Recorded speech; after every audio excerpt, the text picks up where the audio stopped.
Bismillahirrahmanirrahim. Assalamualaikum warahmatullahi taala wabarakatuh.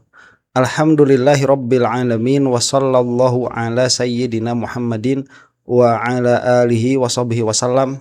Amma ba'du. Banyak orang mengatakan bahwa saat ini Jokowi menang banyak karena dari sekian lama para termul itu mencoba untuk mengalihkan isu ijazah ini. Sepertinya baru sekarang itu yang agak benar-benar berhasil, katakan demikian ya. Karena sudah menyeret nama besar lain, yaitu Pak Yusuf Kalla, untuk terpaksa masuk ke dalam kubangan permasalahan ijazah palsu ini. Dan harus saya katakan, saya itu ya sedikit setuju dengan statement tersebut dan juga ada tidak setujunya. Jadi dari dua sudut pandang yang berbeda ya. Setujunya karena memang permasalahan Rismond ini dia sudah 1 bulan lebih ya, sejak pertengahan Ramadan itu sampai sekarang memang menyedot sekali perhatian. Itu kemarin hampir-hampir tenggelam, tapi kemudian muncul lagi setelah ada Pak Yusuf Kalla masuk ke dalam permasalahan ini. Jadi ini memang akan agak dibikin lama nih permasalahan Rismond ini. Jadi di situ saya setujunya, sehingga memang permasalahan intinya Jokowi ini tidak tersentuh. Kemarin kan ada isu murahan yang dilemparkan kepada Refli Harun, tetapi itu tidak masuk ya. Alhamdulillah orang-orang sudah tidak termakan isu receh seperti itu, yang mana itu pernah dilakukan 5 bulan yang lalu. Ternyata saya lihat di dalam rekam jejaknya para termul, diulang lagi sekarang masih tidak berhasil. Isu bohir juga sama sebetulnya, 5 bulanan yang lalu itu, 6 bulanan yang lalu itu juga sudah mencuat, tetapi belum memiliki basic yang kuat. Nah sekarang kan ada Rismond yang dijadikan talenan dan ya teralihkan suasana. Itu setujunya ya. Nah tidak setujunya di mana? Tidak setujunya itu bahwa permasalahan ini meskipun memang bukan permasalahan substansial, tetapi masih berkaitan dengan permasalahan ijazah Jokowi. Yang mana saya kira ya maunya pihak termul itu kan permasalahan seperti ini mendeviasi dari permasalahan asalnya. Tapi juga harus diingat bahwa permasalahan yang receh atau yang remeh-temeh atau yang katakanlah di luar substansi inilah yang menjadikan substansi permasalahannya itu masih menarik untuk disimak.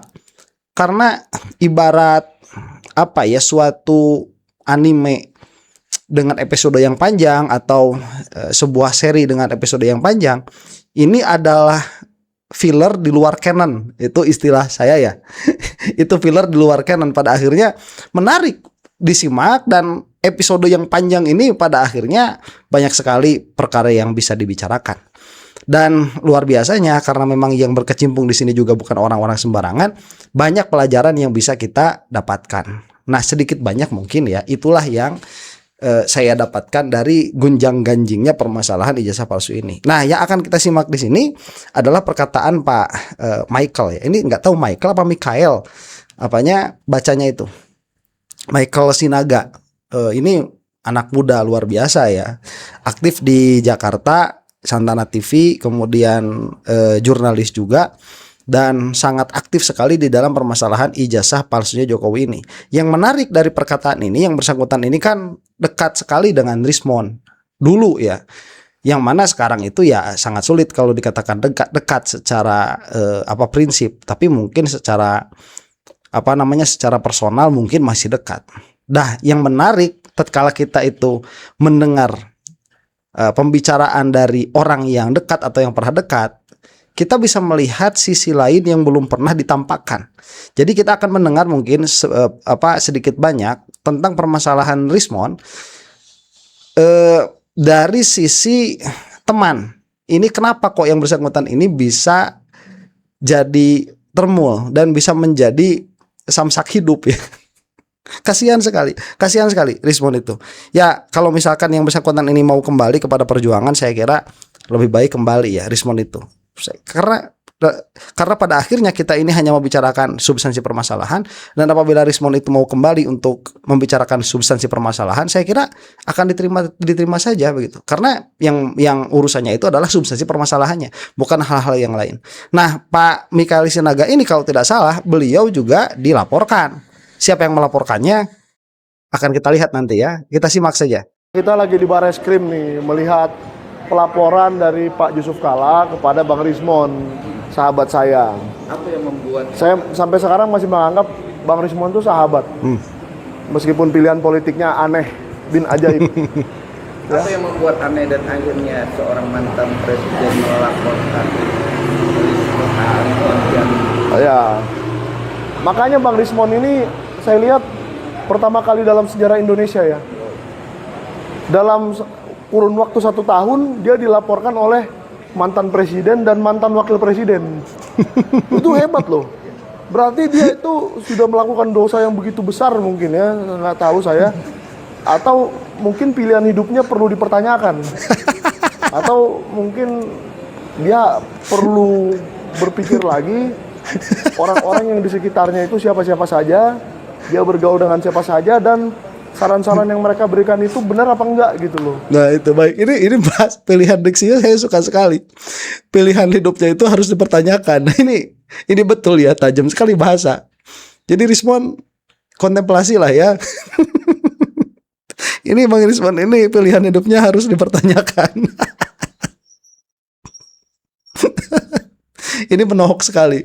Dan ada yang menarik juga tadi, Rismond ini satu-satunya di dalam sejarah ini dilaporkan oleh 2 orang besar begitu ya. Satu oleh mantan presiden, satu oleh mantan wakil presiden. Saya rasa ini bisa dilaporkan lagi ke Muri nih, supaya Muri juga sekalian lah ya betot saja, tarik saja ke dalam permasalahan ini. Malah keluar kata betot tuh. Maaf ya. Kita lanjutkan. Karena kan begini,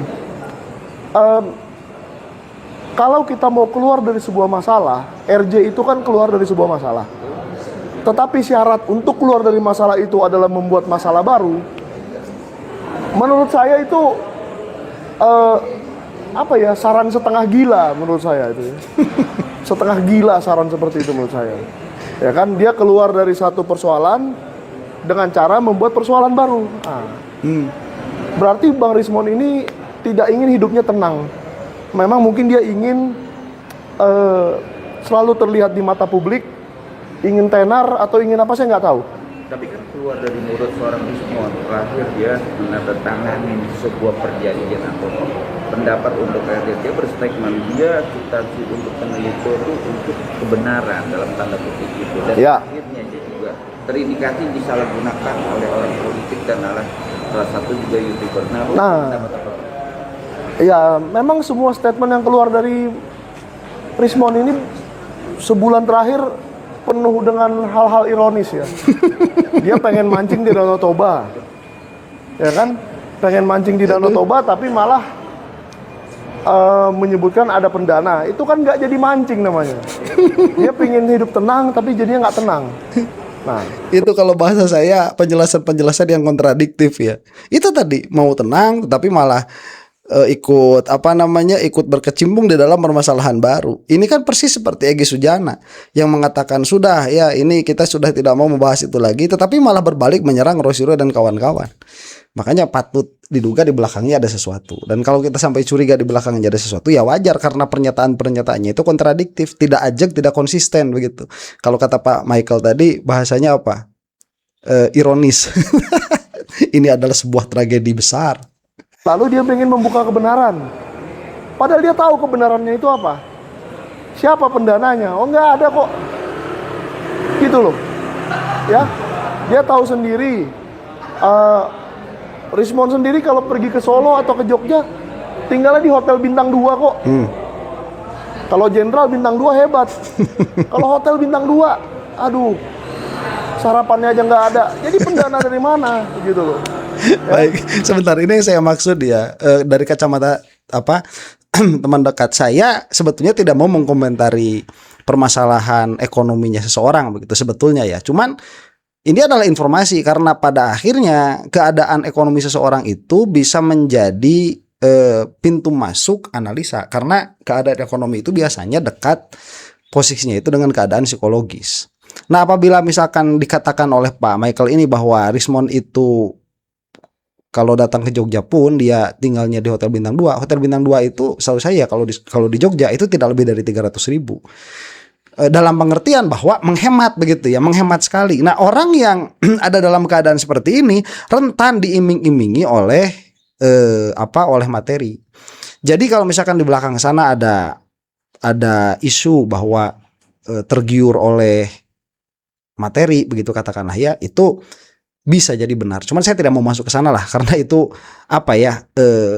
tidak elok juga dibicarakan. Hanya saja jadi ada insight baru bagi kita bahwa oh ternyata ya orang-orang yang berjuang masuk media sosial setiap hari begitu, kemudian bergaul dengan orang-orang terkenal, itu kadang-kadang ada sisi lain yang kita tidak mengetahuinya. Karena memang permasalahan kantong itu, permasalahan uang itu ya sensitif ya, belum tentu kamu itu bergaul dengan orang-orang yang katakanlah banyak uang, kemudian juga ikut-ikutan jadi banyak duit begitu kan, nggak begitu juga. Jadi kalau misalkan Rismond itu pada akhirnya sampai sampai menuduh ada orang yang memberikan dana sebesar 5 miliar, kemudian dalam keadaannya Rismond sendiri kalau ke Jogja itu menginap di Hotel Bintang 2, kan seharusnya dia bertanya-tanya sedari dulu begitu, seharusnya. Dan kalau tidak salah kemarin juga yang Gibran Endgame itu kan patungan juga uangnya. Jadi apakah layak begitu ya dalam keadaan seperti kita belum membicarakan pejuang-pejuang yang lain loh ya.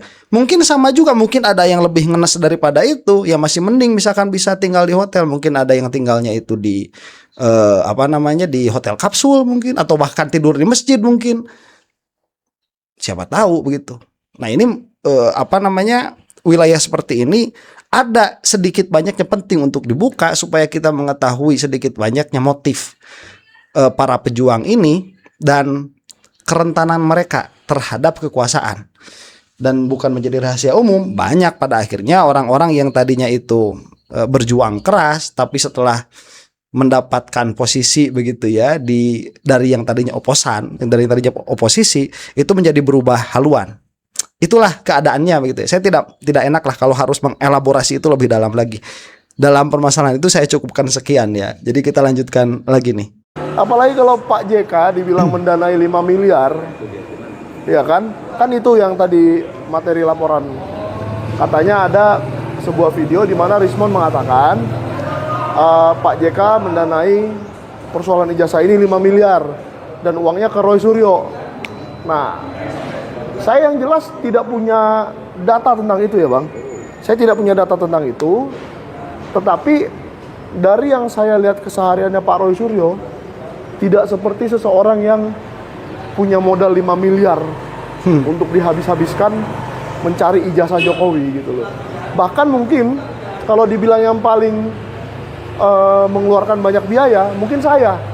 Karena saya bolak-balik ke Solo mengikuti sidang, itu kan biaya tuh, jelas. Kalau Pak Roy Suryo kelihatannya kebanyakan di Jakarta aja tuh. Jadi paling kalau hitung bensin jauh banyakan saya lah keluar bensinnya. Tapi kan itu tugas profesi saya sebagai wartawan dan tugas saya sebagai anak bangsa lah untuk mencari kebenaran tentang ijazah ini. Baik. Nah itu yang kita harus patut apresiasi ya. Saya tuh di Garut begitu, jauh dari Jakarta, ya nonton. Oh ini perkembangannya demikian seperti ini. Ini apa ya? Wakil kita. Jadi kita ini memiliki wakil, alhamdulillah begitu di pusat yang mana bisa memberikan info A1 kepada kita secara online. Itu luar biasa ya. Dan kadang-kadang kita juga tidak memperhatikan perjuangan mereka di balik layar itu seperti apa. Ya makanya kita doakan mudah-mudahan dilancarkan semua perkaranya, Pak Michael dan yang lain-lain begitu. Ini adalah sebuah insight baru bahwa di dalam perjuangan itu bukan cuma omong-omong doang. Ya di belakangnya ada sebuah kepedihan, di antaranya harus berkorban waktu, berkorban materi, berkorban tenaga. Makanya tidak semua orang bisa. Jadi banyak sekali orang yang melihat celah di dalam permasalahan ijazah Jokowi ini, tapi tidak semua orang itu memiliki waktu yang cukup, materi yang cukup, kemudian kecerdasan yang cukup untuk berjuang seperti Pak Michael ini. Kita patut mengucapkan apresiasi. Terima kasih banyak dan mendoakan mudah-mudahan diberi kelancaran semuanya. Benaran Bang, Abang kan juga dekatlah dengan perkara kasus fitnah ijazah Iya. Jokowi dengan Ridwan dan akhirnya dia mengajukan RJ. Tapi kan terbesit pasti abang mengetahui lah latar belakang Ridwan terkait dia memfitnah seseorang apalagi itu mantan presiden. Nah, abang menanggapi itu gimana? Oke, sebenarnya Rismon ini saya nggak ingin mengikuti gaya Rismon menyeret-nyeret nama-nama besar ya. Tapi kalau dipaksa, saya akan sebut juga nama besarnya. Bukan Pak JK. Ini sebenarnya salah kaprah. Jadi Rismon itu belakangan sebelum dia RJ, dia banyak juga mendatangi nama-nama besar untuk berkonsultasi, ya kan? Berkonsultasi supaya bisa mendapat RJ itu gimana caranya sih? Nama-nama besar yang dia datangi itu jelas bukan Pak JK. Apa urusannya Pak JK bisa mengurus RJ? Paham nggak? Ini logika saya. Iya, dan Pak Yusuf Kalla itu kemarin dengan sangat pede mengatakan saya itu tidak pernah bertemu dengan Rismon. Itu Pak Yusuf Kalla. Andai kata memang betul Rismon itu memiliki bukti Yusuf Kalla itu memberikan uang 5 miliar atau misalkan traktir makan-makan begitu. Itu seharusnya dengan mudah mendapatkan foto Yusuf Kalla di acara orang-orang yang menggugat ijazahnya Jokowi. Nah, apakah itu akan ditemukan? Karena Pak Yusuf Kalla sudah mengatakan, ayo kalau ada begitu keluarkan buktinya. Saya rasa nggak ada buktinya juga itu dari Rismon. Berbeda dengan Jokowi kemarin yang terang-terangan begitu ya di sebuah hotel, potong tumpeng di hadapan YouTuber Nusantara. Itu mah jelas buktinya ada. Jangankan foto, videonya juga ada, pidatonya juga ada. Yang mendorong untuk sekali-kali melakukan keributan di negara juga ada tuh. Jelas. Lah ini tiba-tiba Pak Yusuf Kalla di fitnah demikian ya. Kalau marah ya wajar saya kira. Jadi nama-nama besar yang harusnya dicari oleh masyarakat itu yang berhubungan dengan Rismon itu adalah orang-orang yang bisa mengurus RJ. Kalau di publik kan kita sudah tahu tuh Farhad Abbas. Farhad Abbas tuh sudah berkali-kali mengatakan saya mau membantu RJ, saya mau membantu RJ, kan gitu. Itu kan statement dia sendiri. Itu yang kelihatan. Yang tidak kelihatan ada beberapa nih. Ya. Iya, dan ngomong-ngomong Farhad Abbas sekarang kemana ya? Itu udah gak kedengeran tuh semenjak mengeluarkan statement yang kontroversial itu. Kalau ada yang tahu video terbarunya Farhad Abbas, tolong tuliskan di bawah kolom komentar ya. Karena saya tidak menemukan sampai sekarang, gak lewat-lewat Farhad Abbas itu. Dan bukan hanya Rismon yang tahu itu. Orang-orang yang berada di sekitar Rismon, Jahmada Girsang, Arif Iksan, dan lain-lain, itu pun tahu nama-nama tersebut. Tapi bukan bagian saya untuk mengungkapkan itu, gitu loh Bang. Tapi Ya. keluar dari seorang Mabel untuk berpendapat. Ini kan baru dugaan kan, bukan tentang menuduh. Iya. Karena yang dikeluarkan ada orang-orang besar juga selain Nama-nama besar. Ya, nama-nama besar itu saya sebut aja aktivis-aktivis senior. Ya. dugaan kan masih Nama-nama besar yang ditemui oleh Rismon. Ini bukan dugaan. 100% saya yakin bahwa Rismon menemui mereka. Ya, menemui aktivis-aktivis senior untuk menanyakan gimana sih caranya RJ. Kira-kira begitu. Kalau soal pendana ya jelas nggak ada lah Bang. Jualan buku kok. Bayangkan, jualan buku aja dihitungnya sampai kayak begitu. Kalau orang punya duit bermiliar-miliar, tidak mungkin dia minjem duit dari saya 25 juta untuk mencetak buku saja. Jadi nggak masuk akal. Jadi yang tuduhan-tuduhan dia itu semua memang nggak masuk akal. Tetapi kalau Rismon mau jujur, kalau Jahmada Girsang mau jujur, siapa aktivis-aktivis senior yang dia temui untuk mengurus RJ? Nah itu loh. Baik, sebentar, itu memang menjadi sebuah pertanyaan juga. Karena apabila kita itu mau mengetahui motif seseorang, atau seseorang ini berhubungannya dengan siapa saja, atau apa motif seseorang di dalam berbuat sesuatu, itu kan bisa kita melihat follow the money ya. Karena pada dasarnya manusia itu membutuhkan uang, dan pada dasarnya manusia itu greedy sekali terhadap uang. Jadi apabila ada aliran uang, ya memang kita bisa bisa menganalisa ada hubungan dengan orang yang memberikan uang itu. Nah, tidak menjadi sebuah kebetulan tatkala Rismond itu mencetak buku, kemudian ada aliran uang kan karena Rismond gak punya uang ya. Gimana punya uang tadi tinggalnya saja di Hotel Bintang 2. Itu kan bisa kita kira-kirakan lah berapa tabungannya begitu. Kalau memang demikian, kecuali kalau memang irit-irit banget begitu ya, banyak duit tapi irit banget begitu sampai ya namanya tidur di mana aja juga jadi misalkan. Itu di luar kebiasaan. Tapi biasanya kita bisa melihat kok, bisa mengira-ngirakan. Apalagi kalau untuk mencetak buku sebagaimana dikatakan oleh Michael ini harus meminjam uang sebesar 25 juta diketeng begitu ya, kesini 25 juta, kesana 15 juta. Kalau tidak salah begitu beliau pernah menjelaskan. Nah, yang mana pada akhirnya setelah buku ini selesai dicetak dan selesai terjual kan berputar balik tuh Rismond itu. Dan kita juga patut menanyakan lah Pak Djahmada ini berapa tarifnya kalau dia itu memasang tarif. Ya saya tidak tahu ya berapa tarif tarif pengacara di Jakarta, apalagi kalau kita itu misalkan melihat melihat kasus nasional sebesar ini. Pertanyaannya begini, kalau misalkan tarifnya tarif normal, entah ya mungkin 50 juta ke atas ya. Saya tidak tahu. Yang tahu rate tarif pengacara selebritas di Indonesia di Jakarta berapa, tolong tuliskan di bawah kolom komentar tuh. Kalau di Garut itu untuk urusan perceraian yang misalkan yang pernah saya alami, bukan bercerai dengan istri saya, bukan. Ada beberapa permasalahan begitu, saya pernah berhubungan dengan beberapa lawyer itu. Ya sekitar 7 juta begitu, 11 juta di mana di Garut itu. Range-nya segitulah ya, itu 15 juta itu sudah termasuk bagus. Di Jawa Timur juga kalau tidak salah ya kisaran segitu. Di Jakarta berapa lah kita tidak tahu. Jadi kalau misalkan saya tidak tahu, kalau misalkan rate pengacaranya itu besar, pertanyaannya Rismond punya uang dari mana untuk membayar itu? Apabila tidak dibayar, pertanyaannya apa motif Pak Djahmada ini membantu Rismond? Yang mana kalau misalkan dia tidak dibayar, Pak Djahmada ini tidak dibayar, kemudian dengan sukarela membantu Rismond Sianipar, kemudian pada akhirnya Rismond ini diberikan diberikan nasihat hukum untuk memihak kepada Jokowi. Ya baca di belakangnya ada apa begitu. Baca di belakangnya ada apa. Itu yang saya maksud, ini penuh kejanggalan begitu ya. Penuh kejanggalan. Jadi langkah seorang Rismond melangkah ke Solo untuk mengajarnya, tapi langkah kuasa hukum Yusuf Kala untuk melaporkan Rismond gimana menanggapi itu?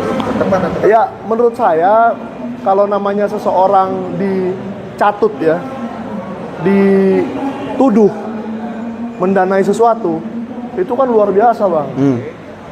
Ya kan? Itu luar biasa menuduh seseorang mendanai. Berarti kan dia menyuruh semua ini kan?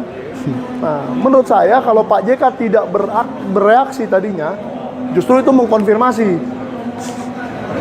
Nah, saya bersyukur Pak JK sebagai seorang negarawan bereaksi tentang ini, bahwa itu memang nggak benar. Ya. Dan Rismond dan sebentar, kalau dalam masalah ini saya tidak setuju ya.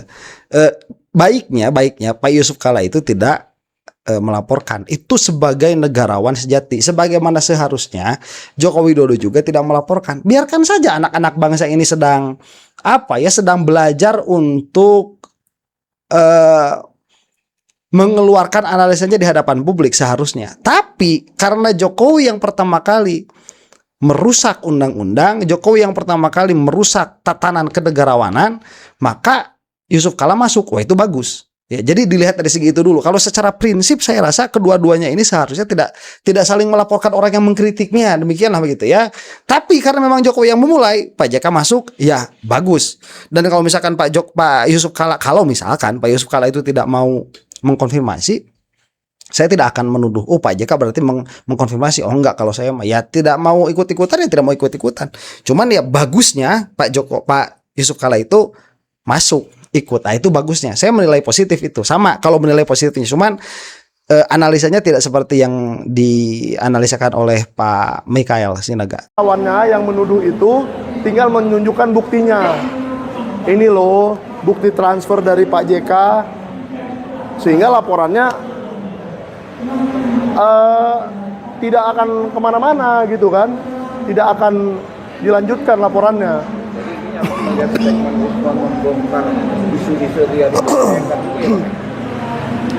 Ya, kalau menurut saya sama seperti yang saya katakan ke cumi-cumi berapa hari yang lalu, ya. Ini hanyalah salah satu syarat RJ yang diterima oleh Rismond. Oke, gini. Syaratnya apa? Satu, mengajak Roy Suryo. Ternyata gagal. Sampai hari ini gagal. Ya. Kedua, mengungkap siapa pendana.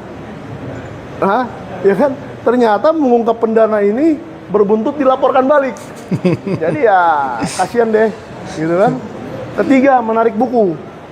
Menarik buku ini buntutnya seluruh manajemen Gibran Endgame sekarang dituntut oleh banyak pembeli. Anda sudah menjual saya buku palsu lah, buku bohong lah. Loh, kenapa dibilang buku bohong? Bukunya itu nggak bohong, cuma penulisnya tukang bohong. Jadi kalau Anda ingin menuntut ya kepada seluruh masyarakat Indonesia, 10.000 orang yang sudah membeli buku ini, kalau Anda mau menuntut, tuntutlah manajemen yang masih ada. Yaitu siapa? Rismond Sianipar, istrinya Vivian Siahaan. Saya sebut aja namanya, orang terbuka aja kok ini. Ini kan bukan mencemarkan nama baik. Masa dengan Anda menjadi manajemen buku, Anda tercemar nama baiknya? Nggak masuk akal. Kalau saya menuduh Anda sesuatu yang lain mungkin tercemar. Tapi ini bukan mencemarkan nama baik. Jadi Rismond Sianipar. Cuma ini juga bisa menjadi perkara baru ya kalau misalkan memang para pembeli buku Gibran Endgame itu jadi menuntut, karena memang waktunya itu amat sangat tidak lama ya, dari Rismond itu ketawa ketiwi begitu menandatangani ribuan eksemplar buku Gibran Endgame, itu tidak sampai 1 bulan itu langsung berubah sikap. Jadi kan pada akhirnya yang dijual kepada halayak umum ini apa? Nah, ini juga bisa menjadi permasalahan baru buat Rismond. Yang mana saya melihat sekarang yang paling kasihan itu memang Rismond, paling kasihan. Dijanjikan keselamatan oleh oleh penasihat hukumnya, tapi ternyata malah sekarang tidak bisa keluar dari kecelakaan begitu. RJ-nya belum keluar, sama Pak Yusuf Kala sudah dilaporkan. Kemudian ya tadi SP3 aja kan belum keluar tuh, siapa Rismond itu. Kemudian integritasnya dipertanyakan, kemudian nama di hadapan para pejuang sudah jatuh. Yamaguchi juga itu seperti masih menjadi sandra begitu. Kalau Rismond ini sampai, karena Rismond ini kan bisa berbalik lagi. Dia sudah gaul sama Termul, kemudian suatu saat dia bisa berubah pikiran, dia kembali lagi kepada tim Roy Suryo dan kawan-kawan, membukakan informasi yang sudah dia dapatkan saat menjadi Termul, kan bisa jadi. Nah, ini sebagai penyandranya nih supaya Rismond tidak berbalik pikir untuk kedua kalinya, bagaimana ditahan permasalahan Yamaguchi-nya. Ya bagaimana kita tidak menganalisa ke sana, permasalahan Yamaguchi-nya sampai sekarang tidak disentuh sama sekali, itu seperti disimpan buat senjata nembak Rismond kok. Si penulis, Vivian Siahaan istrinya, Arif Iksan sekretarisnya, dan Hani. Hani ini juga saya nggak tahu namanya siapa, pokoknya Hani aja, istrinya si Arif itu. Jadi ada 4 orang yang tersisa di manajemen itu. Dan apabila Anda ingin Nah, Arif Iksan ini kemarin yang katanya mau dikeluarkan sama Razman Nasution, mempertanyakan tentang penarikan buku ini, besok saya akan bongkar juga di Rakyat Bersuara ya. Tapi kalau Anda ingin mempertanyakan, lebih baik ke 4 orang itu. Ya, yang mungkin nomor-nomornya juga sudah banyak tersebar. Jadi silakan aja. Kami manajemen tidak ini lagi.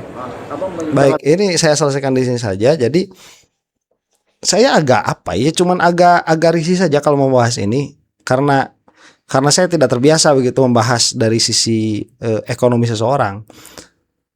Cuman ya pakai cumanya di mana? Ya itu, kalau keadaan mepet seperti itu ya sangat mudah sekali untuk diversifikasi begitu ya, untuk dibelokkan, untuk diarahkan. Dan ini melihat dari beberapa kejadian para aktivis kemudian menjadi terdiam setelah direkrut oleh penguasa, ya ada kemungkinan memang Rismond juga seperti itu. Itu kemungkinannya saja begitu ya. Saya tidak menuduh itu. Cuman kalau yang terlihat jelas ya ini penyanderaan status hukum saja begitu. Dan demikianlah ya, mudah-mudahan mendapatkan insight baru. Wallahu taala alam bisawab. Assalamualaikum warahmatullahi taala wabarakatuh.